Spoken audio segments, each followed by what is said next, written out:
Bonjour, on va faire la première partie du pré-test. Il va en avoir trois, deux parties pour la C2 et une partie pour la C1. Vous allez avoir besoin de ce beau petit document-là pour faire cette partie-ci. OK? On va regarder dans le document le numéro 1, meilleur plan. Sylvie reçoit les guides d'activités estivales. Deux plans de laissez-passer familiaux pour le parc Aqua-Eau sont présentés par la municipalité d'Amuseville. Le plan A, il te donne un tas de valeurs. Okay? 5,3750, 10,55 et 20,90. On prend 2 points dans le tas de valeurs pour trouver l'équation. Okay? Mais avant tout, il faut savoir c'est quoi tes variables. Donc, première étape, X. C'est assez simple. Dans le tas de valeurs, il marque, c'est le nombre de visites.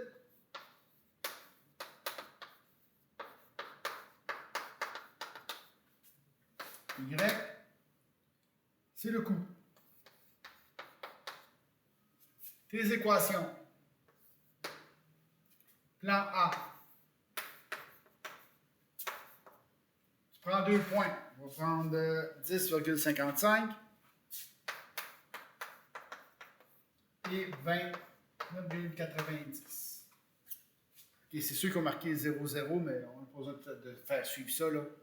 C'est correct. 10 visites, 55 $, 20 visites, 90 $. Pour trouver l'équation, on a 3 étapes. Trouver A, Y2 moins Y1 sur X2 moins X1. Ce qui va donner 90 moins 55 sur 20 moins 10. Ce qui va donner ici 35 sur 10. Ça va donner 3,50. Deuxième chose, trouver le B, Y moins AX. On prend n'importe lequel. Je vais prendre, mettons, 55 et 10. 55 moins 3,50 fois 10. Ça va être égal à 20. Donc, la première équation, OK, pour le plan A, ça c'est la deuxième étape, troisième étape, c'est Y va être égal à 3,50x plus 20. Pour le plan B, heureusement, pas de graphique, pas de taux de pas de graphique, pas de table de valeur, ce qui fait que ça va être un peu plus simple. Si on regarde le plan B, le prix de base du plan B est le double de celui du plan A. Par ailleurs, le coût par visite est la moitié de celui-là du plan A. OK, là, c'est un petit peu plus... On joue beaucoup avec les mots, là. Le par visite nous indique c'est quoi le taux de variation. On va commencer avec ça. Ce qui veut dire que le taux de variation du plan B est la moitié du temps, celui-là du plan A.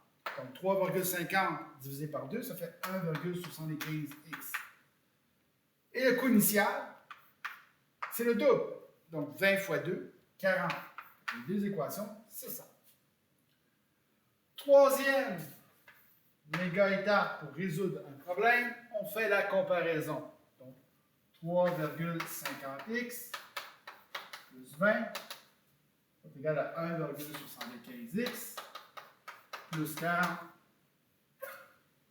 On met les x d'un bord, les unités de l'autre. Okay.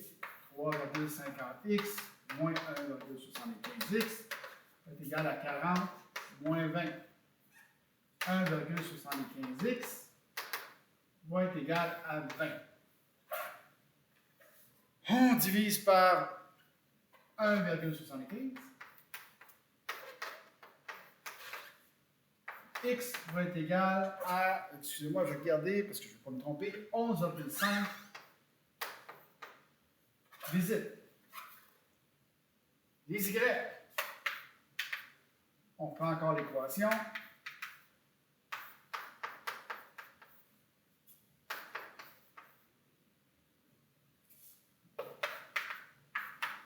OK, je remplace X par ce que j'ai trouvé. Ça devrait donner les deux 60. OK. Parfait. Pour 11,5 visites, ça va donner 60 $ si on fait ça. Mais c'est pas ça la question. Il faut savoir c'est quoi le plan le plus économique. Ça veut dire qu'il va falloir qu'on fasse un choix. Donc, on prend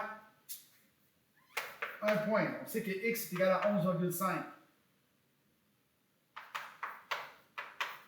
Je prends un point qui est en bas de 11,5. N'importe quel.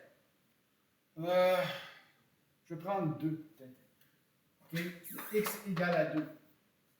D'accord? Et je teste. Donc, plan A.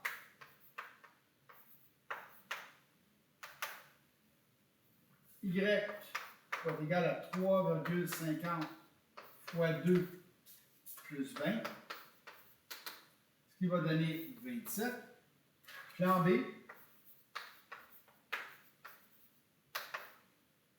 Y va être égal à 1,75 fois 2 plus 40. Ce qui va donner 43,50.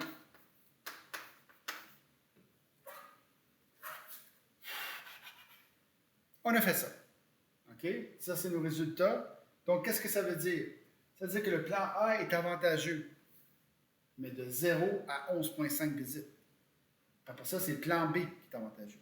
Donc, vous vous souvenez de ce qu'on a fait? Comment écrire ça? On dit la réponse de 0 à 11,5 visites.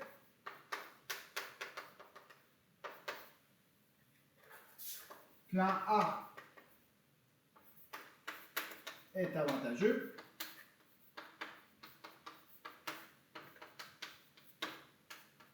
Ou on aurait pu écrire, on prend le plan A aussi, ce que j'avais donné comme exemple avant. Ça marche aussi.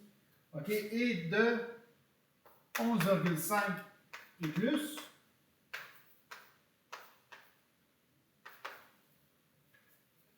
on prend plan B.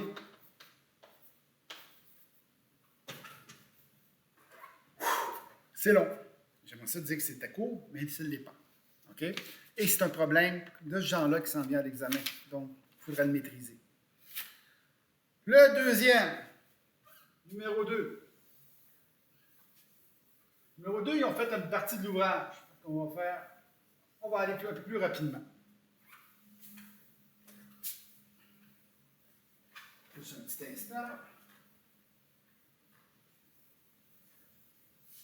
OK. Numéro 2, ils t'ont dit c'était quoi X, c'est quoi Y. Ils t'ont même dit c'est quoi l'équation. La première, OK, pour le plan d'asphalte, entreprise A. Pour A, c'est Y va être égal à 3,5, excusez-moi, 35X plus 25.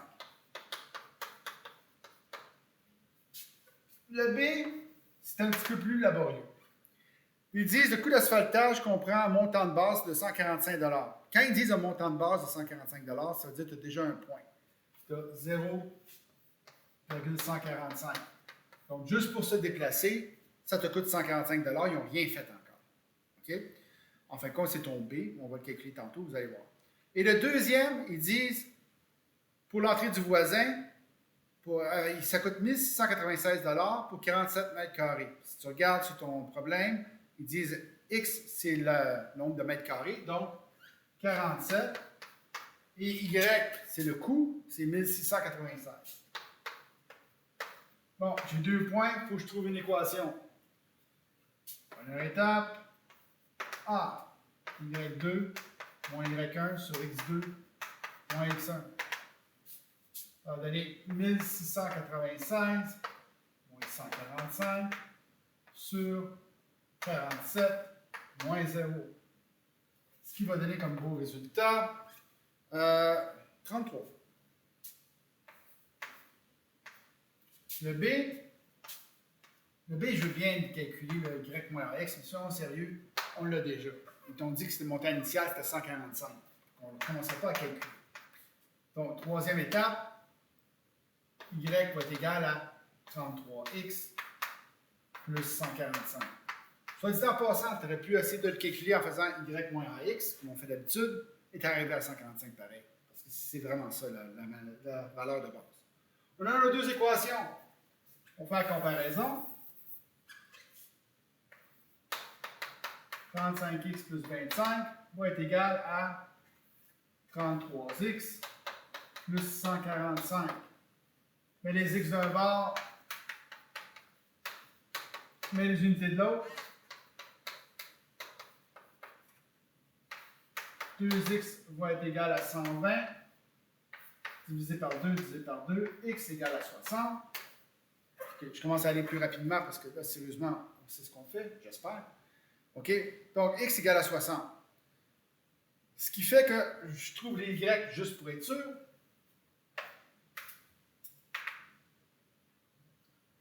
« 35 fois 60 plus 25 égale. L'autre, ça va être 33 fois 60 plus 125. Les deux donnent. Bon, là, ici, désolé, ça va prendre un petit peu plus de temps. Ça va donner 2070, 30, 210, 2100, 2125. Ici aussi, 2125.